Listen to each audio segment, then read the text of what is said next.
Hello friends, அஸ்ஸலாமு அலைக்கும். Welcome to my channel.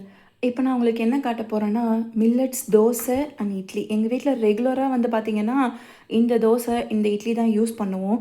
வரகு, சாமை, செகப்பவுளு இந்த மாதிரி வெரைட்டியாக யூஸ் பண்ணுவோம். ஸோ நான் என்னென்ன யூஸ் பண்ணுறேன் அப்படிங்கிறத தான் நான் இன்றைக்கி உங்களுக்கு காட்ட போகிறேன். இன்றைக்கி நான் யூஸ் பண்ணுற அரிசி வந்து பார்த்திங்கன்னா சாமை அரிசி. ஸோ இந்த அரிசியை வச்சு தான் நான் இன்றைக்கி தோசை மாவு அண்டு இட்லி மாவு மேக் பண்ண போகிறேன். ஸோ அதை நான் எப்படி பண்ணுறேன் அப்படிங்கிறத உங்களுக்கு காட்டுறேன். நான் வந்து பார்த்திங்கன்னா எந்த இதில் நம்ம அளக்குறோமோ அதில் தான் வந்து நம்ம உளுந்து எல்லாமே அளப்போம். நான் இதில் தான் அளக்க போகிறேன். ஸோ இதில் வந்து 4:1 ரேஷியோ, 4க்கு 1 உளுந்து போடுவோம் இல்லைங்களா? ஸோ அந்த மாதிரி ரேஷியோஸில் போட போகிறேன். அது என்னென்ன போடுறேன்றதை நான் உங்களுக்கு இப்போ காட்டுறேன்.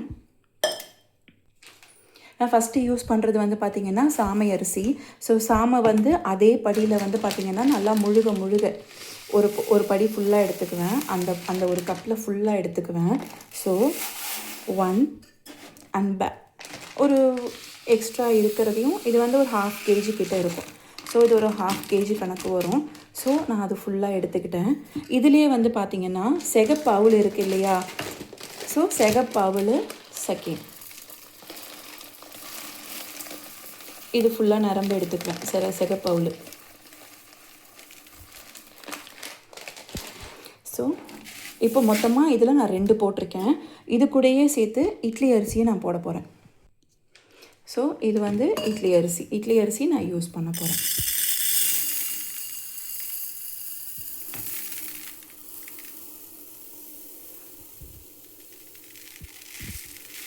இது ஒன்று ஃபுல்லாக நான் யூஸ் பண்ண போகிறேன். இப்போ நான் போடுறது எல்லாமே வந்து பார்த்திங்கன்னா நான் யூஸ் பண்ணுற மெத்தடு தான் உங்களுக்கு நான் காட்டிகிட்ருக்கேன். இப்போ இது வரைக்கும் பார்த்திங்கன்னா சாமை 1.25 இந்த கப்பில் போட்டிருக்கேன். அந்த 1.25 ஃபில் பண்ணுறதுக்காக அது கூட செகப்பவுள், ஸோ அதோட சேர்த்து 2 போட்டிருக்கேன். இட்லி அரிசி இதில் 1 கப் போட்டிருக்கேன். அண்ட் இது கூட ரேஷன் அரிசி 1 கப்.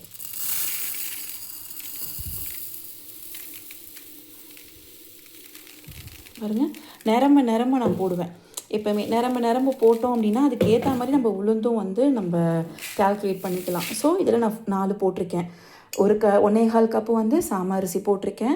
அண்ட் 3/4 கப்பு வந்து பார்த்திங்கன்னா செகப்பவுள் போட்டிருக்கேன். ஸோ 2 வந்துருச்சு. 3வது இட்லி அரிசி போட்டிருக்கேன், கடையில் வாங்குகிற இட்லி அரிசி. 4வது வந்து ரேஷன் அரிசி. இப்படி தான் நான் அளப்பேன். ஸோ எனக்கு தெரிஞ்சதை நான் உங்களுக்கு சொல்லிகிட்ருக்கேன். இப்போது இதில் 4 அப்படின்னு போட்டுட்டோம் இல்லைங்களா? ஸோ 4:1 ரேஷியோவுக்கு வந்து பார்த்திங்கன்னா நான் உளுந்து போடுறேன். உளுந்தும் பார்த்திங்கன்னா நல்லா நிரம்ப.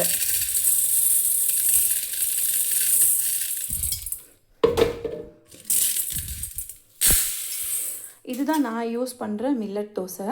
ஸோ உங்களுக்கு இட்லி போடுறதுக்கும் நல்லாயிருக்கும், தோசை ஊற்றுறதுக்கும் நல்லாயிருக்கும். இது வந்து மற்றவங்க எப்படி போடுறாங்கன்றது எனக்கு தெரியாது. ஸோ நான் யூஸ் பண்ணுற ரேஷியோஸ் தான் நான் உங்களுக்கு சொல்லிகிட்ருக்கேன்.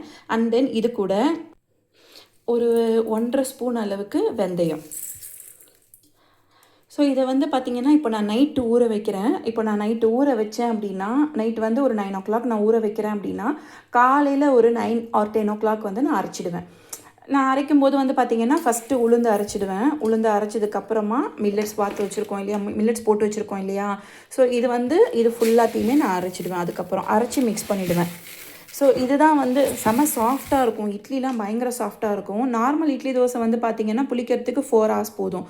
பட் இந்த இட்லி தோசை நீங்கள் காலையில் அரைச்சிங்கன்னா மினிமம் ஈவினிங் வரைக்கும் நீங்கள் வெளியே வைக்கணும். வெளியே வச்சா தான் அது நல்லா புளிச்சு வரும். அது புளிச்சு வந்ததுக்கப்புறம் போடுங்க. இதுக்கு சோடாவோ எதுவுமே போடணும்னு அவசியம் இல்லை. நான் என்ன பண்ணுவேன், அரைச்சி முடிச்சதுக்கப்புறம் உப்பு போட்டு மிக்ஸ் பண்ணி வெளியவே வச்சுடுவேன்.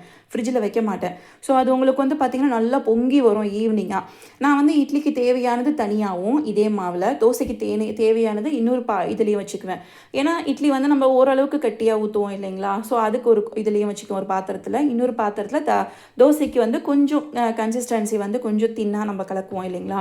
ஸோ அந்த கன்சிஸ்டன்சிக்கு வந்து இன்னொரு பாத்திரத்தில் போட்டு வச்சுக்குவேன். ஸோ இதுதான் நான் யூஸ் பண்ணுற ரேஷியோஸு. இதில் ஏதாவது மிஸ்டேக் இருந்தால் ஐம் சாரி. பிடிச்சிருந்துச்சு அப்படின்னா please like and share and subscribe பண்ணுங்கள் என்னோடய சேனலை. இதே போல் நான் அடுத்தடுத்து நிறைய வீடியோஸ் எனக்கு தெரிஞ்சதை நான் கண்டிப்பாக போடுறேன். தேங்க்யூ.